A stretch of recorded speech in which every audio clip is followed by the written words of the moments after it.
Get started. And if anybody Okay. joins us, we'll just let them in. Welcome to the Lone Tree Art Center's virtual Spark presentation. We're really thrilled that you're here with us today.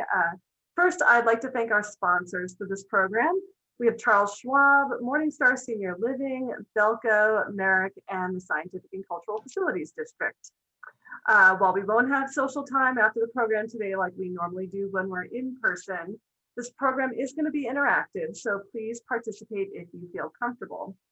If you would rather not speak out loud, you can type whatever you'd like to say in chat, or you can send a message to me, the host, in the chat, and I can say your answer out loud. And if you don't want to be seen on the screen, you can feel free to turn off your video. It's totally up to you. And now for the presentation. Today we are taking a look at some of the artwork in our 2021 Lone Tree Commissioner's Choice exhibit, which is titled Into the Rearview Mirror, a look back at 2020. Our facilitator today is Janine Madden, who many of you are familiar with. We're thrilled to have you here with us, Janine. And she's going to be introducing some of the artists whose work is in this exhibit. Just a little bit about Jeannine, for those of you who may be new. Jeannine is one of our longtime ushers, and she's been involved in our community impact programs, including our sensory friendly programs, our school ambassador program, and of course our Spark program. So please welcome Janine Madden. Well, thank you so very much. It's really, really good to see everybody, and really happy to be able to come to you for our virtual via Zoom Spark presentation from the Lone Tree Art Center. Last month, Maureen's program on Egypt was super exciting and engaging, and I really felt like she slipped me into her suitcase and took me along with her and Jim. So it was wonderful. And as Lee said, my name is Janine Madden, and I'm really happy to be here with you all today to discuss the Lone Tree Art Center's 2021 Commissioner's Choice exhibit, Into the Rearview Mirror, a look back at 2020. This exhibition is actually on view currently at the Art Center, and you can give them a call if you're interested in stopping by to see it. Lee can probably speak better to when it's open and what the guidelines are for seeing it, but it is actually on view, hung in the gallery, which is wonderful. Yeah, if you'd really, sorry, go ahead. You can stop by No. Monday through Friday between 10 and 2. We're open, or we're also open for 2 hours prior to in-person performances, and we have a lot of them coming up in April. So check out our calendar on our website. Good plug. So that's perfect. If you would prefer to view the show from your own house, your own sofa, you can access a virtual tour of it from the website, and I'll drop a link into the chat feature in just a minute. When you click on that, your browser will open and you can take a look after the performance today. Let me see if I can. I've been practicing lifting links that will actually. There we go. That will actually take you right to the performance, right to the page that you need to go to from the chat. So we are going to look at, take a closer look at several pieces from the exhibition today. And as we look at them, we will consider the following. So for each image, first we are going to observe, and we will spend as long as we can looking closely at each of the images before we begin our discussion. Some folks like to scan the image from left to right, or right to left, or top to bottom, or bottom to top. Others follow the focal point, that piece of the work that brings their eye to it immediately. And any way you choose to look is exactly the right way. Then we'll describe what we see. So we will look at it and look at the colors and the patterns, elements, the subject matter, lines and shapes, what jumps out at us and forces us to look more closely, and what are some of the details in the image that we really only can see from spending time looking at it. Then we will interpret and discuss what we see, and we'll learn a little bit more about the artists who created the work. As a reminder, we are going to unfortunately be looking at images of these works, and they are far more extraordinary, as I've heard from Robin, in person. Whether it's a two-dimensional painting or photograph or a three-dimensional sculptural piece, they really are best viewed close up in person with enough time spent on each one to fully absorb all of the artistic goodness each piece has to offer. So we'll consider what the image might be trying to convey and what we think inspired the artist to create the piece and how he or she intended the viewer to react. And then lastly, we'll make a connection to how the image makes us feel. What emotion does it stir in us, and have we experienced a similar feeling before when we've been to similar places or had similar experiences or have seen similar types of images? As Lee mentioned, there are several ways to participate today. You can choose to be on video or not. You don't need to be muted. We sometimes will ask to be muted just to cut down on the background noise, but for this particular interaction, I don't think that we're going to need that. If you need to use the chat, feel free, or you can even just raise your hand if your camera's on. And if you choose to, you can watch this in gallery view where you'll see all of the participants and hear their interaction and watch how they interact, or you can just watch it in speaker view. So we are going to go ahead and get started. So I'd like to share a little bit about this commissioner's choice, as it really is a little bit different than previous exhibitions. Into the Rearview Mirror, a look back at 2020, takes a look back at the unparalleled events of 2020 through the responses of visual artists. Themes such as isolation, social justice, COVID-19, human connection, and hope come through in this collection of works from artists in Colorado and across the globe. The collection is made up of 52 pieces of varying mediums and the perspective of 29 artists ranging from professional to emerging. I am so excited to introduce everyone to the curator of this show, Colleen Fanning. Colleen, give a little wave, a little jazz hands. Colleen is a private art advisor, appraiser of post-war, contemporary, and emerging art, as well as a curator. Since 1996, she has curated collections for the city and county of Denver, the Denver International Airport, and both public and private art collections across the country. So welcome, Colleen. We're so excited for you to be with us today.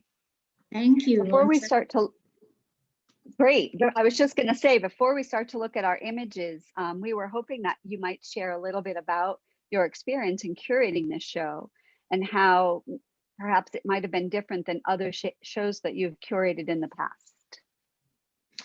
Sure, thank you so much. And it's, hello everyone. It's so nice to be here, and thank you for taking time out of your day to join us.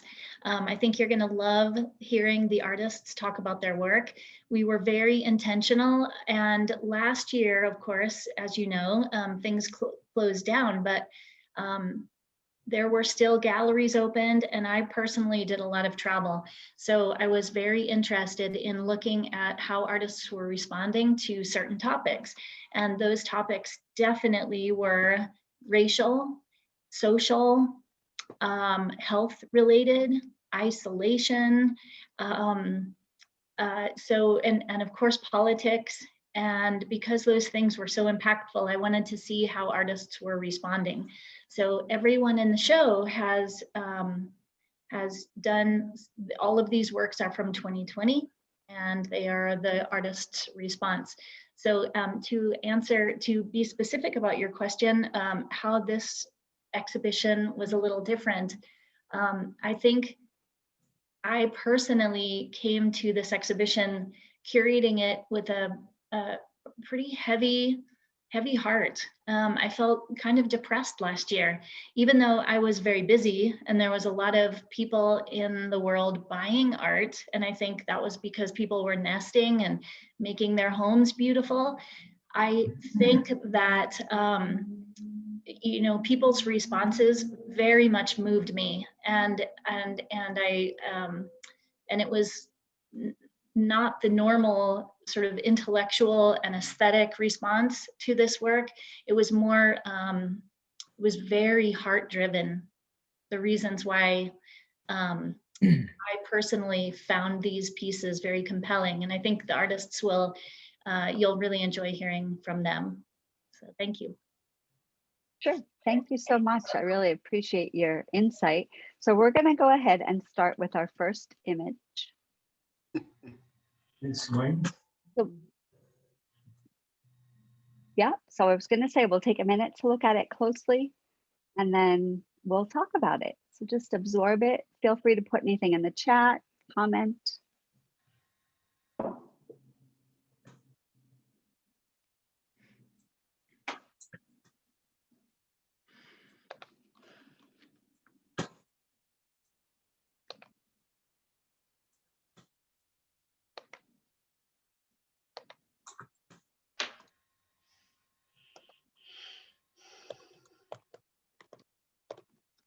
So what are we looking at here? What do you see?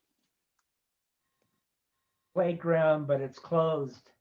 That was sad. A to see playground, but playgrounds that were closed. yes, yes, very much so, Sam. You're exactly right. Playground that is closed. How do you know it's closed? The way they did it with police tape. Right. Yeah. Yeah, they used police tape and I caught that eye roll, Larry. So yeah, I mean, it was pretty significant how they cordoned off very, very public places. What else do you notice about the piece? It's very cloudy, kind of It is, depressing. it's very, yes, yes, Annette, yes. Black and white. Black and white. Sure, I was just gonna say, what do you think about that use of black and white? That sets a mood again, you know, the whole, how sad everything was with everything being closed down. Yes, where could this have been? Any place. Any place. Down the street from the art center, anywhere. We have a And park so how do you, close to the house. It could have been there. yes, yes. So what's missing from this piece? Kids. Yes, yes, Yeah. exactly, exactly. So how do you feel it represents 2020? How do you feel about Sims 2020? Pretty well. Yeah, it kind of encapsulates it in a nutshell, huh? Yeah. Definitely. So in the chat, Robin says, in person, each piece of bark seems to be in clear focus. And the artist and I were chatting a minute ago about the fact that the resolution is a bit pixelated on here. So, and then Colleen put, I love this work because it doesn't make sense for a playground to have yellow caution tape. Right. So what emotion does this stir when you're looking at the piece? Sadness. Sadness. Is that what you said, Larry? Yeah, Barb and I agree. Yeah, sadness. And if Brings you are back muted and unfond memories. Mhm. unfond memories, When The I first playgrounds looked, are being used now, so I kind of forgot about that. when I sure. first looked at the picture, I didn't see the caution tape. So my first thought was, oh, I remember that from when I was growing up. And then as I looked closer, I got sadder and sadder and sadder. Yeah. These pieces all are very, very emotional. That isolation, exactly, Colleen, that isolation. Think of children and adults, but children in particular being stuck indoors all last year. And that's really hard when you live in a place where you can go outside. So to be inside is very difficult. We are thrilled today to be joined by the photographer who shot this image. Ashley Serdich is here to talk about her image with us and a little bit about Ashley. She is a Highlands Ranch, Colorado portrait photographer who dabbles in other genres. She has a day job in IT, so she uses photography as her creative outlet. She started getting into photography just over 2 years ago and hasn't looked back since.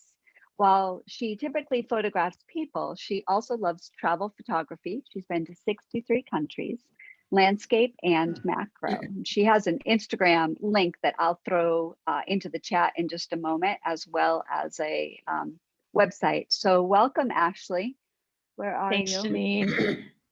Absolutely. Oh, there you are. Great. So I'm going to have you share a little bit about this piece with us, if you would. Sure, and thanks for having me on today. So I created a whole series of what I call my quarantine pictures about this time last year, actually, when we all shut down. And the reason I did this was because I had, she's 5 now, but I had a 4-year-old and I wasn't sure what she would remember about this time, if anything. And so I wanted to capture what was happening in the world so someday she could look back on it and see what everything was like. So I had a series of about 50 images, everything from the inside of grocery stores to the empty mall parking lots to obviously playgrounds. I really just wanted to capture this weird reality that looks very much like any ordinary park, but it wasn't quite like it because the kids couldn't play. This picture was actually taken in Lone Tree.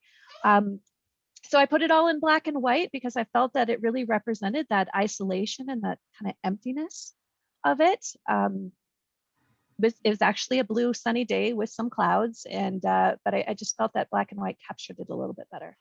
So that's the story behind this image.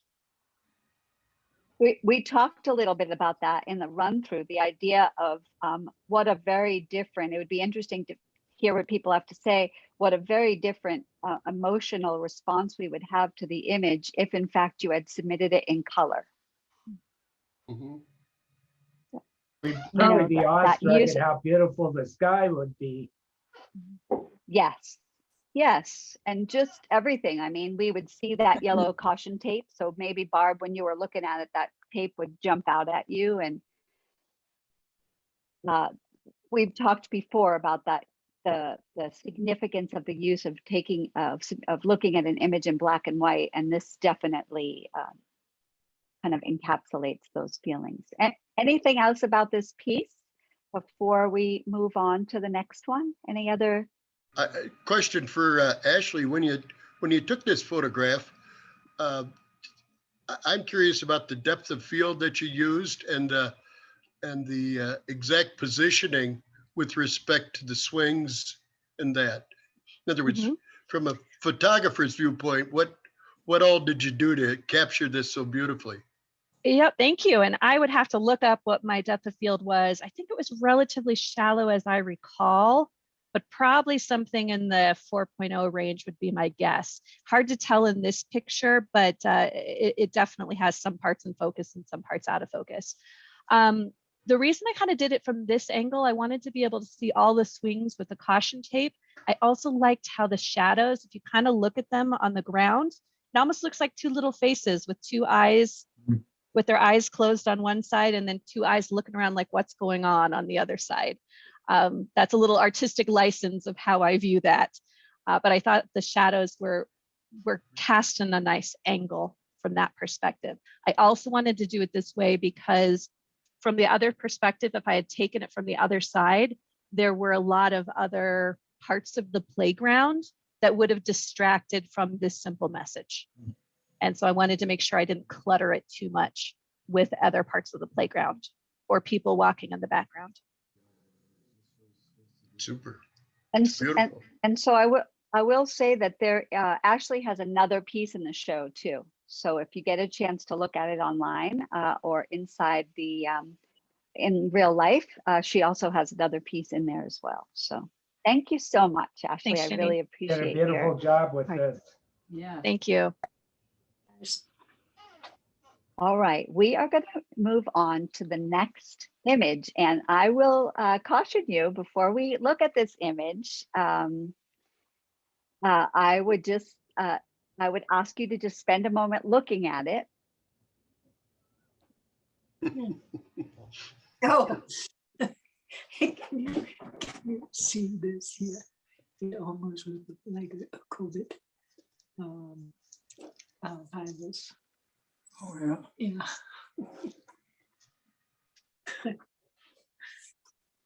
Yeah. So what are we seeing here? What are you noticing about these pieces? The virus. What are they?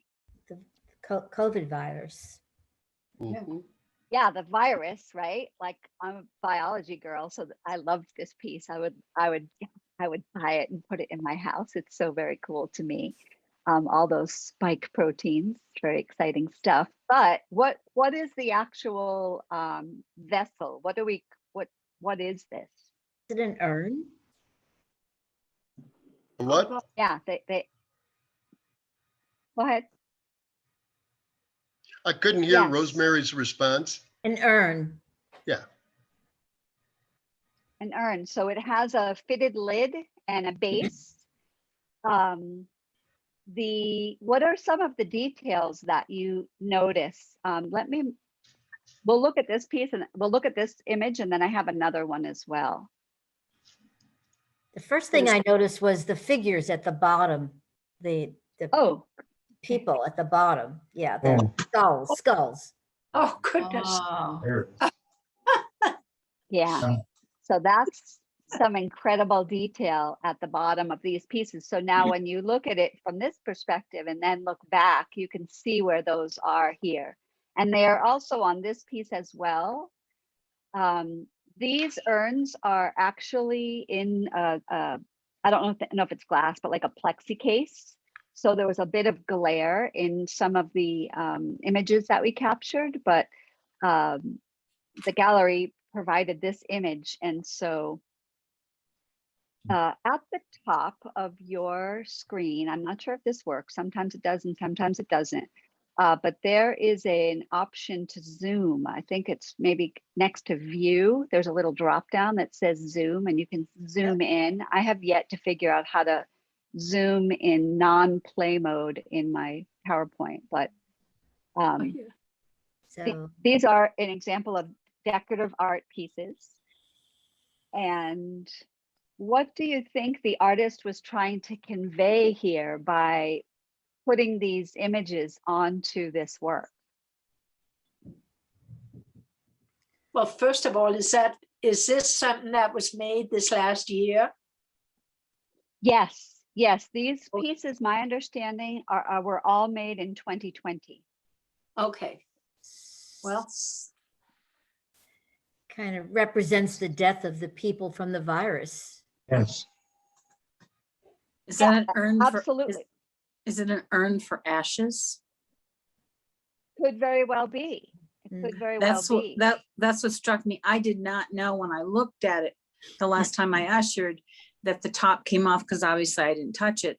But now that makes sense. Didn't totally miss the skulls at the bottom though.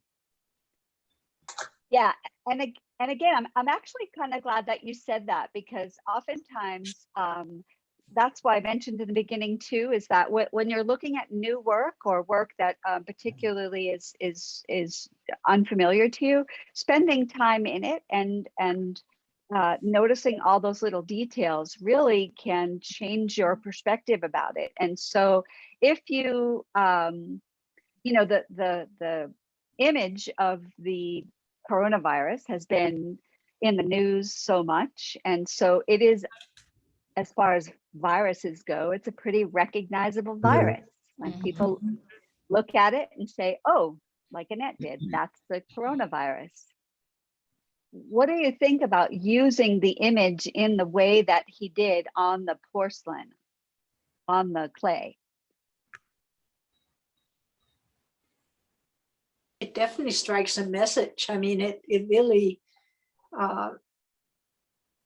makes you think about what is happening with the coronavirus, what it can do to people, and all the skulls on the bottom, and that it is an urn as well.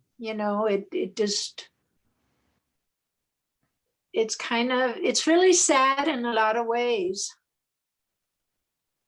You're exactly right, Annette. I think that it's interesting that he chose an urn because, you know, there are obviously other, you know, he could have done a dish or another kind of implement, or another kind of item, but instead he did choose an urn. He was not able to join us today. He had a prior commitment, but I do want to read his artist statement. It tells us a little bit about the piece. And the artist that did this piece, his name is Peter Olsen. He documented his time isolating during the pandemic with a series of vessels depicting the toll disease has taken on the population, both physically and emotionally. And he called his ongoing work the hashtag a journal of the plague year. He recognizes that throughout history, decorative urns have depicted the story of the moment and sees these as continuing this narrative. A note on the process, his wheel-thrown porcelain are covered with photographic images that, when fired, burn off the decal, but bake the iron-rich impression into the final glaze. And Tanya, who has a piece coming up, is going to be the last piece that we look at. She actually does the same process. So I'm going to invite her just to chime in to talk about that process. If you would, Tanya, about the decal application and how it gets on the piece. Hi, everyone. What you actually do, you get a photo which you print with special ink. It's a normal printer, but the ink has to be very rich in iron. I mean, you cannot just use any printing ink.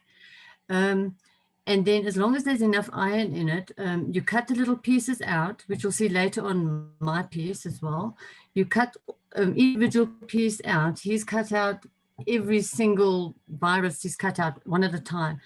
And it's called water slide decals. So you actually, I don't know if you remember as a kid, you maybe made little airplanes and you put those little decals on the airplanes and things where you put them, you put the decal in some water and then the back slides off. I don't know if you remember that as kids. Yes. Well, that's exactly what this is. The back slides off and then the clear image you put onto the piece. So before it is fired, all the images are pure black, as if you would print them. They're not this color at all. And then you put them in the kiln and you fire it, and the paper burns away, and all the iron in the ink, the rich iron that he was talking about, like burns onto the actual piece, in this case onto the urn, and it always has like a sepia sort of look because it's the iron coming out, and that's basically the process. And Well, Tanya, Yes. sorry to interrupt, but I was going to have Tanya, maybe you can discuss this being such an old process, even though it's something that feels very contemporary now in the process. It is something that Peter has drawn from antiquities all the way back to 1700s, which vessels had this type of work from, applied to and then fired. And yeah, so I think that that's a really interesting thing because these look very contemporary. However, they are based in an ancient method, process of making vessels like this.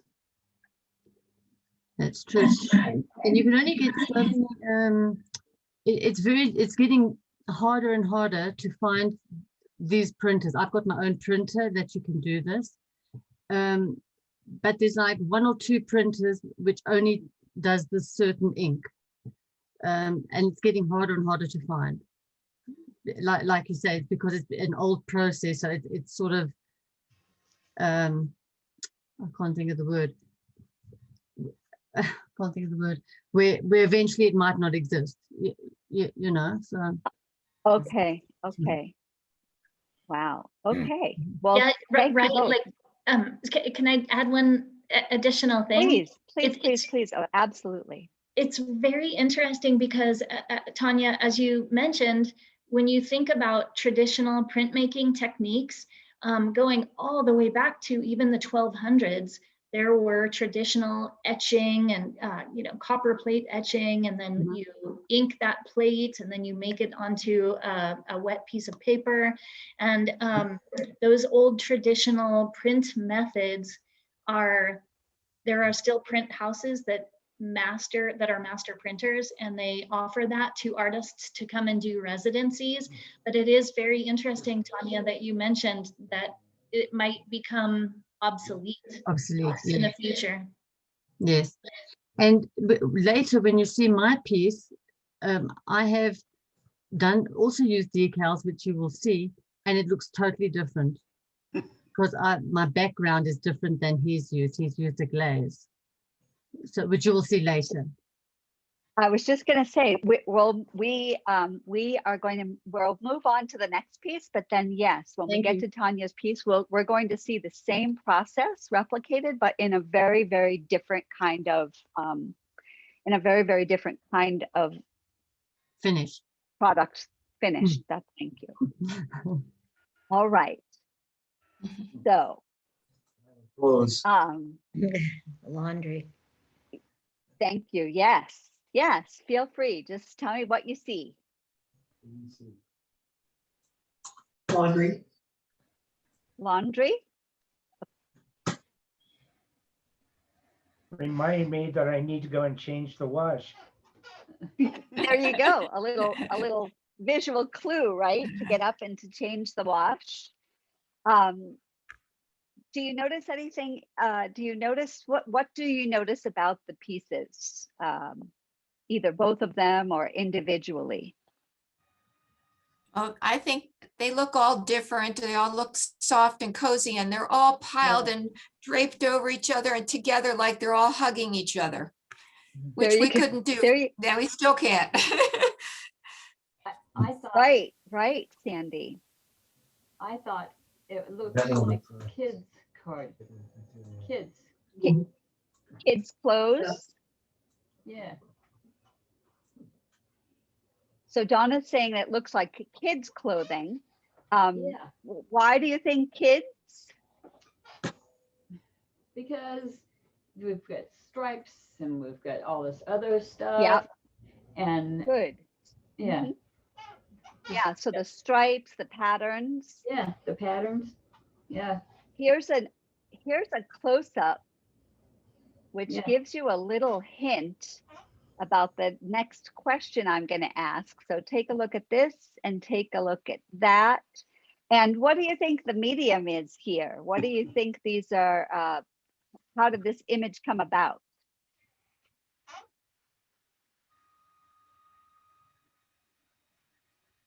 Ask it this way. Is that a photograph or a painting?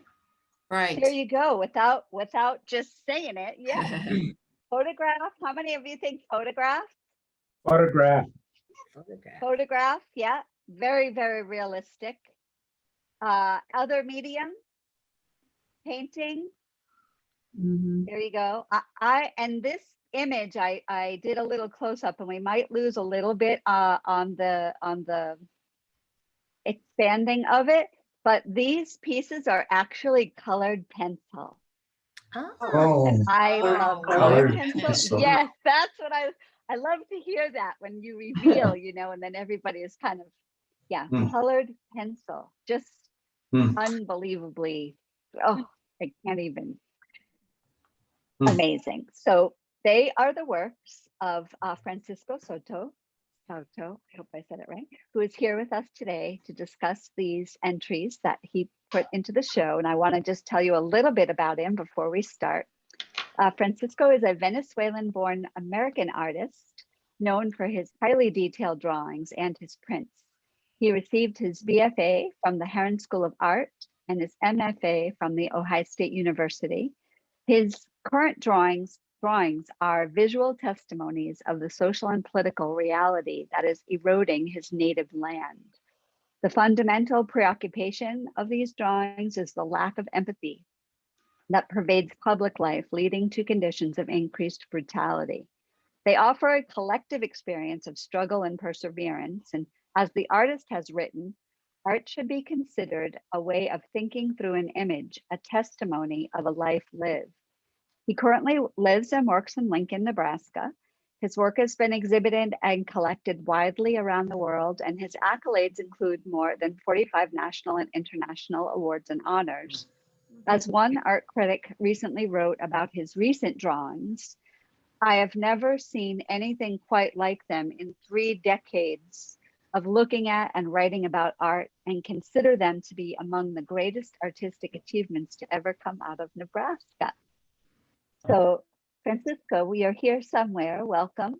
We're so happy that you are here with us today, and we're super anxious to hear you tell us about your work. Sure. Thank you, Janine, for the introduction, and thank you everybody for being here. I love when people start responding to the work without seeing the context. That's really powerful to me. So I heard when somebody made the comment that this seems like people hugging and they're kids. That's, as an artist, that gives me goosebumps, which is kind of funny that gives you think about goosebumps about your own work. Seems a little arrogant at that level. But in any case, so this body of work, and as Janine was mentioning, they are done in color pencils. That's the same colors that we all use in our childhood, the Prismacolors that we are very familiar with. But the way I developed this work, I'm doing using magnifying glasses and really detailed level of details around. And one of the things that I wanted to kind of achieve with this level of detail is that I spend a lot of time, a lot of hours, really looking at this image and really kind of developing that level of detail. So I want the viewer to kind of spend the same amount of time looking at them. So in that triad, I think we're sending, that dialogue becomes really important for me, because this work is in relation to the kind of the brutality that is happening, nowadays, the kind of the political distress and the lack of empathy that are happening all over the world. So these 2 pieces are coming from the show that I did in Denver. It was called Poetics of Despair. And it's a sense to kind of, how can I make the viewer aware of what is happening without being screaming at them? So so the way that I'm kind of suggesting the dialogue is I'm gonna introduce you a familiar image. But once you're in, then you start kind of discovering the layers of one of the intentionality behind it, the content behind it. So these pieces are talking about, police brutality, are talking about the diaspora that are happening all over the world. So certainly in Venezuela, I don't know if you're familiar with the word diaspora, but diaspora refers to, so when somebody's being forced to leave their homeland without, being, with the intention, is being forced by, political or different consequences. So these pieces are in clear reference to that kind of distress that happen in public life. So as you can see, I'm very engaged with the work, and I could talk for hours about this, but more than anything, I just want to open it up again for question and answer, and to see that you have any kind of sense of, you want to respond to this. And the other thing that I want to mention that is not, unfortunately, is not in the photographs, is that these images have a nice colorful frame, and the frame kind of radiates a little bit of, because I'm using a really kind of neon colors, so it kind of radiates this kind of color to the wall, and that refers to to the spirits, because even though people are going through a lot of distress and so on, the human spirit is still moving forward, and people are not breaking down. So there's a sense of hope with that kind of color scheme that I'm using. So that's in a nutshell what these pieces are about. Once again, the whole show is, I had like 20 pieces, and these are 2 that I'm not just drawing clothes, but there's a lot of different elements, but these 2 refers to that particular moment. Thank you so much. You put a link, or you put your email address, your website up here in the chat. Again, and yeah, I'm gonna try and put it in so that it actually becomes a link. There we go. Sure. So between the 2 of us. Yeah, but I'm willing to, to answer any question that you might have. When I first looked at it, Francisco, then I looked at the title, and I had to look up the definition of diaspora. And, talking about people's being forced out of their lands and having to go elsewhere. All I could think of was they grabbed the clothes they could, Thankfully. they put them in a suitcase, Yep. and they didn't get everything. Right. That's exactly right, Larry. Thank you for mentioning that, because these are left behinds that they didn't fit. But the same in that left behind, there is a lot of memories, there's a lot of emotional. It's not just about the clothes, it's about everything associated with that moment. Yeah, thank you. Yeah, no, it's a beautiful pieces. Thank you for making them. Yeah, thank you. I've got a Yeah, question, they Francisco. Oh, Yeah. sorry. please. What I'd like to know is, with the technique, you say you use colored pencil, Yeah. but do you go over it with anything? Because, I mean, you can't see any lines on these pieces. I have seen them in person. I went to the show. They are phenomenal. Sure.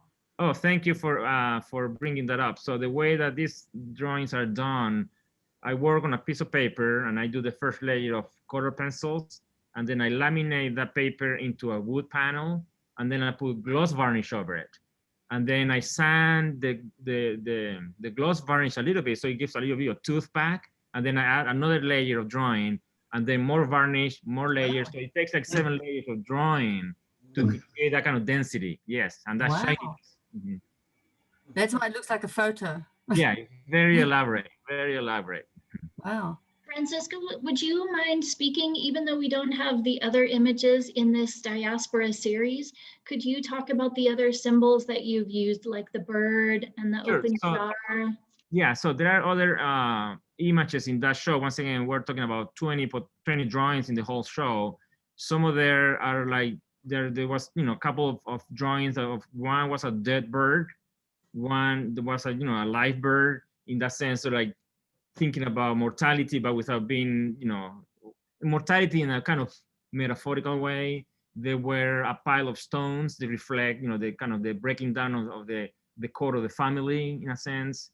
They were, let's see, what else was there? Tulips. The tulip. There were a couple of tulips, and then in a previous show, I have tulips that were wilted, and that was called in that particular show. It was called Bolivarian Revolution, and I don't know if you are familiar with the politics in my country, but there was the whole socialist kind of movement. So I kind of my way of thinking about this, I'm gonna kind of make an analogy with the tulip being wilted, that revolution is no longer effective. It's no longer a theory. Is no longer in practice. So there was a lot of different kind of messages, almost like a snapshots, moments that kind of in general reflect that kind of political distress and kind of public unrest, and and the lack of empathy that, as I mentioned before. Thank you. It's very well articulated with your ability, from your skill as a draftsman, Yeah. to be able to convey such beauty and have it be so subtle, the true meaning behind this. And thank you, Colleen, for mentioning that, because to me, as a consumer of art, as a consumer of objects, I believe there is a beautiful, there's an intrinsic value in things well made.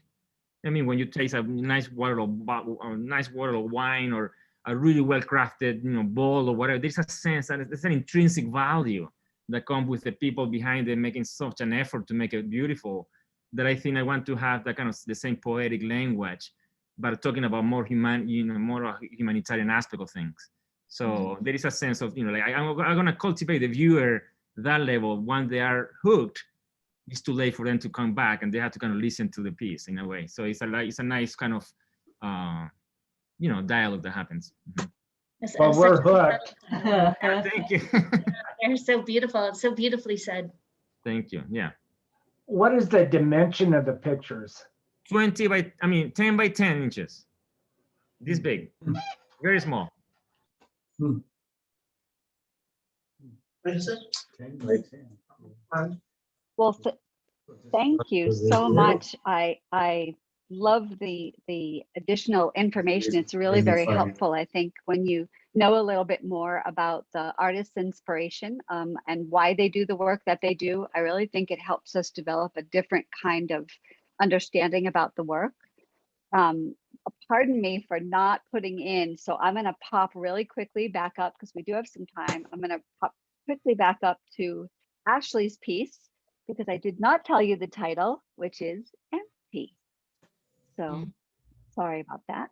And then the urn is COVID-19 urn number 3. I'm just going to put that in the, I keep doing this. I keep typing on the slides. COVID-19 urn number 3. And so I can see on I'm looking on my phone because I don't want to use the computer while we're in the slideshow, but Diaspora 2, is this 1 and 2? Yes. I Okay, believe so. thank you. I might, yeah. Okay, I hope so. Okay. All right. Any other questions for Francisco while we have him here? And they do take a while to make. So if you want to ask about the time, it takes a long time to make. I don't know how long it takes, but it takes what it takes. Right. And so even so, is the majority of your work that size, or do you do larger pieces as well in the same media? They're medium? all different sizes. Actually, I'm working on now on a piece that is 8 feet long by 2 feet wide. And these are oh my, not color pencils, but it's graphite pencils at the same level of details. It's pretty crazy. I would love to be looser, but I just can't. That's my personality. So it's what it is. I'm embracing it all the way. Believe me, I would like to make faster work. They are absolutely extraordinary. So we thank you so much. And now we get to take a look at Tanya's piece. Tanya has, I think, 3 pieces in the show. 2 or 3, 4 pieces, sorry. And her work is sculptural. We'll take a look. A lot going on here.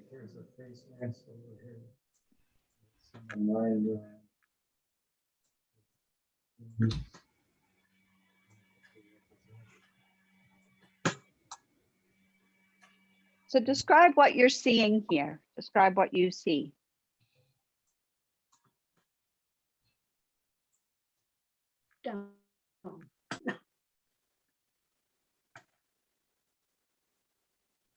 Well, I see a man and he's pinned down, and it's last year, 2020. His mask is off to the side, and he cannot escape, at least now. Okay, so there's some restraint. I'm sorry, Annette, did you have something?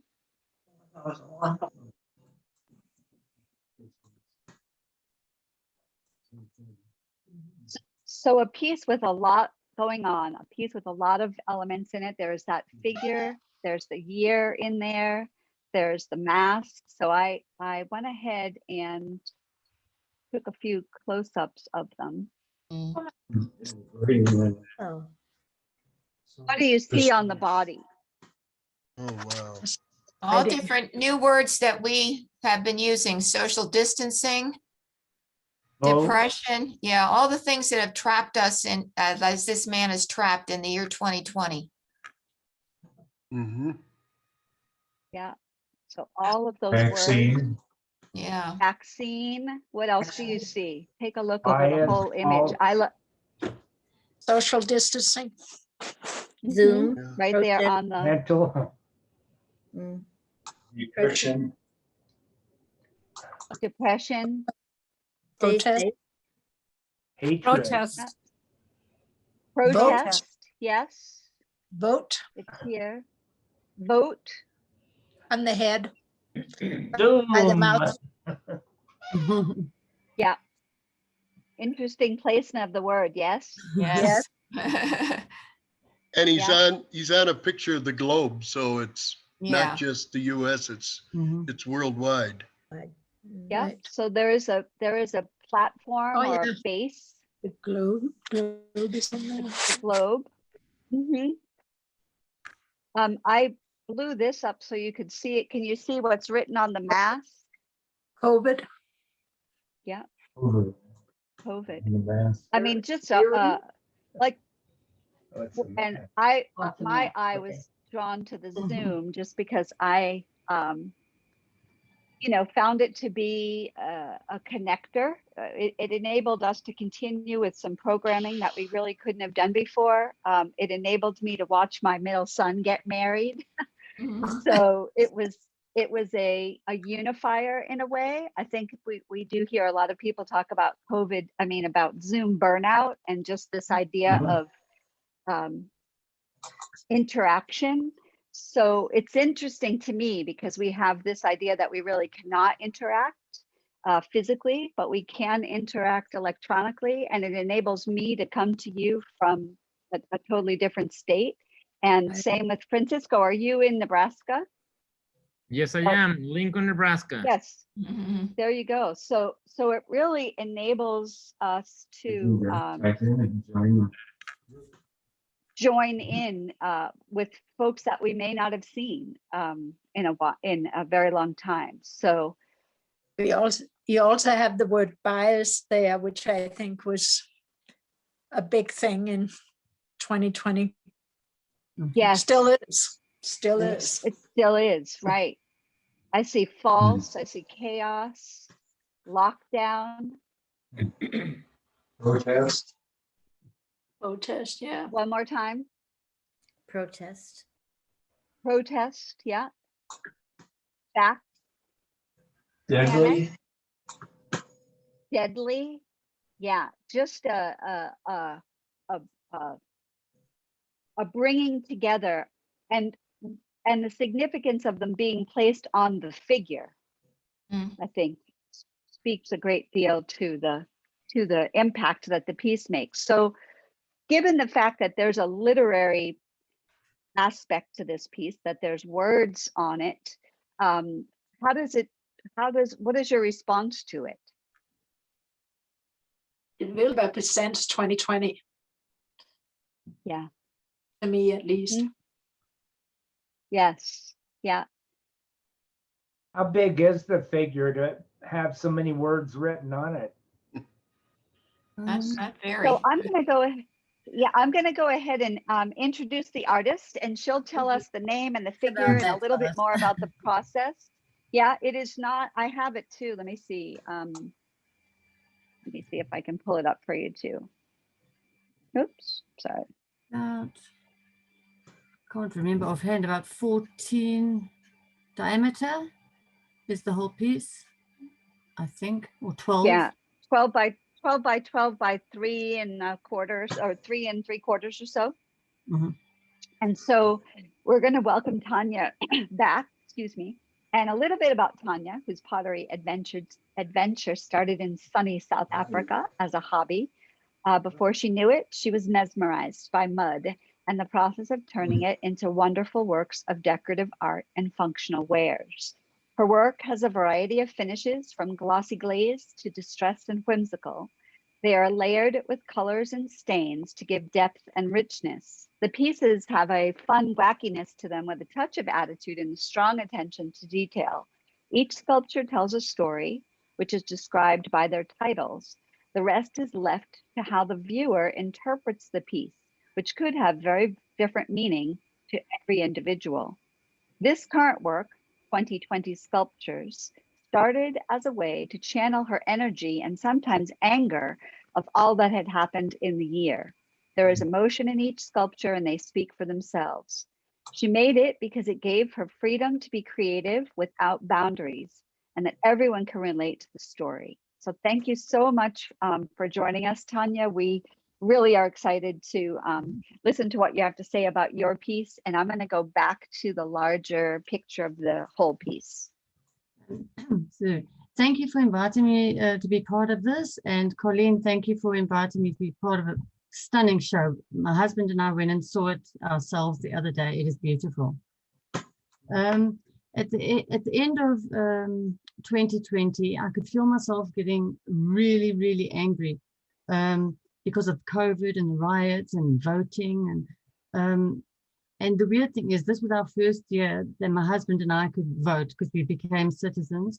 So I think it was even more emotional because everything was going so crazy and we had no voice to say anything and say how we feel. I felt I was going to explode. Every time I spoke, I could feel I was going to burst out crying. It was really difficult near the end.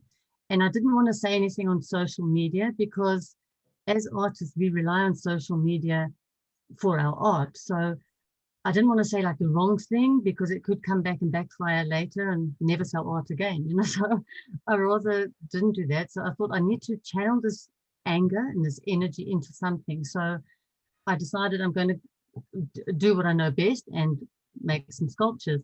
So I started by making just the little men, 7 little men, all different. If you see the other sculptures that I made, they have the other men, but I just chose them all in different poses and showing emotion and despair. So it's all like body language, but none of them have got faces. I wanted the body to show the emotion.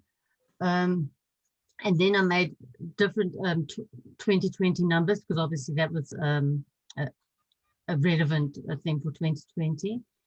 And I used all the words. The words that we were talking about are all the same process as the urns. You know, we spoke about the decals. Those are the decals, the wording. So I printed each word on the computer and I cut each word out and like with the water, pasted them all onto the piece and then I fired them onto the piece. The reason this looks different than the urns is because he has a glaze under his pieces and then he's put the decals where I have a stain. So mine is on the raw clay. So it looks totally different. Actually, the COVID little mask is the same method as the urns. It's on a glaze. And the words I chose, I purposely chose words that, like someone said earlier, that if you hear these words, you immediately think of 2020, you know, like stay safe, wear a mask, vote, quarantine, 6 feet distance. I mean, these are words you'll only think of 2020 if you hear them. And so I made all the different little pieces, and then afterwards I pulled them together and put them in different arrangements to see what really worked best and was the most meaningful. This guy, I tied him down because that's literally how we felt in 2020. We all felt trapped and like we were restricted and we couldn't go anywhere. We couldn't do anything emotionally as well as physically. So it's all made of the man, the 2020 and the little mask is all made of ceramic.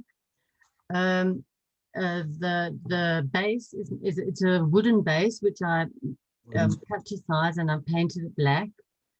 And then I printed on art paper. I printed the world map using a silk screen which I had made of the world. And so I printed where you scrape the ink through onto the piece.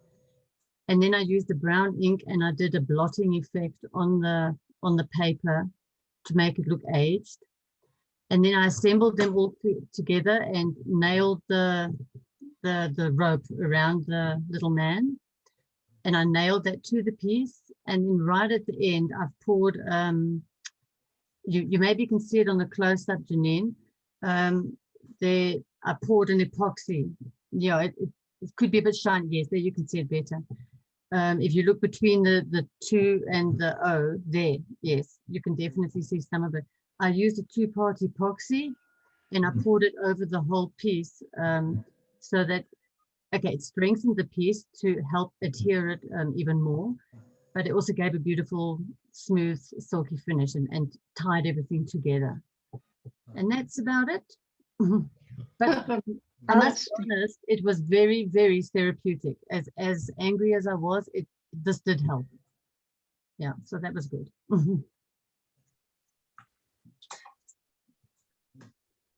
Would you all say that the ability to make art during this time was a bit of an outlet for you? For me, it was, for sure. I needed it because I might have strangled someone if I didn't. And Ashley, your impetus for was more of almost like a historical documentation for your daughter. But Yeah. did you find release in it as well? I did because everything felt so surreal. So this was really a great opportunity to get out there and honestly take a snapshot, because I knew it would be fleeting. Like I knew it would eventually be over, and hopefully we would go back to doing all the fun things we used to do. And granted, it lasted a lot and has continued to last a lot longer than I expected. In addition to that, I also put together a video for her with her voice asking all these questions like, why can't we go to school? Why can't we go to a play date? And then filled it with what she did instead. What did she do at home? And I have it between the seasons of her first jumping in snow, and the video ended when she was running through the sprinklers. So I captured that through her whole quarantine experience. And it's always a creative outlet for me, but this one sort of doubled as a time capsule, if you will. Absolutely. Absolutely. And I think that, you highlight one of the very important aspects of what many of us had to go through during isolation or, being quarantined, is that idea of replacing the time spent on, like Tanya was saying, on being angry with something that's remarkable, and in your case, particularly in all of your cases, very long lasting, and also having an effect on others who see it as well. So we're very, very pleased. And I will say, for these sessions, and we're just a couple of minutes over, but for these sessions, I only picked 3 or 4 pieces, but there are, however many I said at the beginning, 52 pieces altogether. And the art center, if you haven't been, and the art center the staff there does an absolutely fantastic job of hanging these pieces, and the sculptures typically over by the window. I'm not sure if I think these pieces are still over by the entrance on pedestals. Okay. And so I think, are they moved now to closer to the entrance as opposed to in the far corner where they used to be?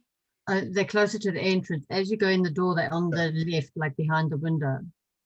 Okay, good. Because, and I understand for those of you who want to take a look at it online with that link that I had put in the beginning, I understand there's a super large piece in the back where the administrative offices are, like a many different, sorry, I'm losing the words here. Yeah, yes, it's called it's called Pandemic Self-Portraits, and it's a collaboration of artists from all around the world who were invited by Adrienne Delot to send, it was an Instagram project, and she printed out a number of those for us for the Lone Tree Art Center show. And I think there's 48 self-portraits that are about 8 by 8. And yeah, they are made by people from around the world. They're great. It's phenomenal. I actually did see that in person. It's better in person than in the picture. Like particularly, I mean, for all of it, as far as size and just looking up close and just looking from a looking perspective, you really cannot gain a sense of the dramatic nature of a show like this. If you can see it in person, I really recommend it. And so until when will it be up? Oh, I think it's May 23rd. Is it? Yeah, May 23rd. Is it May? Okay. I thought it was. And originally we were not going to be back in time to see it, but we are making a little diversion to Denver. So I am hoping to come by and see it hung, which would be fantastic. I'm super excited about that. For the last minute or so, I am going to stop sharing my screen. Actually, before I stop sharing my screen, thank you so much. I just a little bit to say, and then I'll stop sharing my screen so we can all just kind of see each other. But I do want to thank everyone who participated today. And for those of you who tuned in, we do have while we have the artists still with us, we do have time for questions, and also for Colleen, who again, as the curator, was responsible for not only, so she had to select the work from, how many entries were there, Colleen? Larry, were there about 75, I think? Exactly. 75, and it wasn't me alone. It was with the fabulous Arts Commission, and the City Council even weighed in. Gave us their blessing on all of the works and gave us great feedback. Wow. So, Well, So there for were those some of you- pieces. There were some pieces that no way the city council would approve. Trust me Okay, on that, and rightly so, because it is Lone Tree. it Yeah, is law it is in Lone Douglas Tree. County. You're right, but And Douglas County, it's a little conservative, and that's okay. I mean, for those of you who don't know, Larry does serve. Are you the chair of the Arts Commission now? yeah, we got some, and we have some So- outstanding members. I think Colleen, and it was one of a couple of the artists that were on it. We didn't know what subject we were going to choose, and during the meeting, it just bounced all over the place until a couple of the artists said, this has been so frustrating for us. We can't we're stuck in our studio, and I constantly got brushes sticking in my hair and paint on my face and that, and so their frustration is what drove us to this subject that Colleen then turned into just a magnificent presentation. So it was a true collaboration between some of our artists and Colleen and people like Tanya. And it's been I think my all-time favorite project. Absolutely, positively. Oh, nice. So great to hear. Yeah, the caliber of artists are phenomenal. Thank you. As is really with every show at the Art Center, I have to say, every visual arts exhibition that has been up that I've had the pleasure of seeing, and I'll say it quietly, purchasing art. So that my husband, when we go there, he's like, you cannot buy any more art. But that's the difference between all of the, that's the difference between going into the Denver Art Museum and seeing a show like this, and then coming to the Lone Tree Art Center to see it, because really it is more of a gallery-esque kind of feel in that everything is for sale. And so that, if you see it, and Robin can attest that whenever shows go up, she and I are typically vying over the very same piece. And the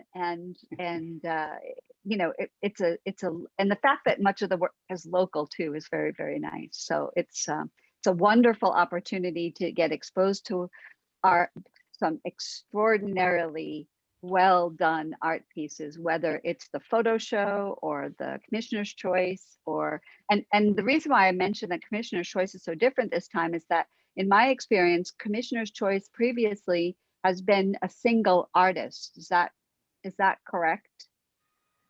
Yes and no. Okay, maybe just from the time I've been there, it's only just been one person. Yeah, sometimes it'll be a number of artists, but then one person is selected to carry it forward for another month or two. Okay. And that's what you would have seen then, was just one artist displaying a lot of different other pieces. Okay. So, well, fantastic. I thank you all so much. I tried to put as much in the chat as I can, but like I said, maybe we could even get an email out to everyone. Thanks for the clap. We could get an email out to everyone with some of the links, but all of the artists, and I tried to throw them in there, all of the artists put their links, we have their links in the chat. So I thank you all for coming. I'm gonna stop my screen share. Thank you. Lee, do you have anything to add? I don't. I just want to make sure that people know about our next Spark presentation, which will be on Thursday, April 22nd. And one of our Spark favorites, Maureen Holland, will be back taking us to Morocco with her. So please join us on April 22nd to go to Morocco. Yes, I have to say, Maureen just does a beautiful job. And these are places that she's been. So that, they are photographs that she's taken. She's in many of the photographs. My favorite from her So I didn't see, was her Egypt video on your YouTube page? I think it has been uploaded, but I'll double check that. Okay. There's a fantastic photo of her on this enormous camel that's just, it's just great. It's really fun. And then she tells you the story about it. And so that's the other thing, is that if for some reason you've missed a spark, for whatever reason, the Lone Tree Art Center now has they have, I guess for a while, had their YouTube channel, and those previous sparks have been uploaded. And so I know it was helpful this time. We were able to let the artists take a look at some of the previous spark sessions that we've done, so they kind of could get a feel for the way today would go. And I really appreciate the fact that you've put them up there for people to look at. Happy to do it. So Tanya, Francisco, Ashley, thank you very, very much for joining us today. I really, really am so pleased that you were able to come. Thanks for and tell us inviting about your us. work. Yeah, it was a Absolutely. pleasure. Thank you for inviting me, and good luck with getting vaccinated and moving on. Yes. Yes. Thanks, everyone. Nice to meet you. All right. Everyone. Thank you. Good to see Bye. everyone. Bye. Bye-bye. Bye-bye. Wait.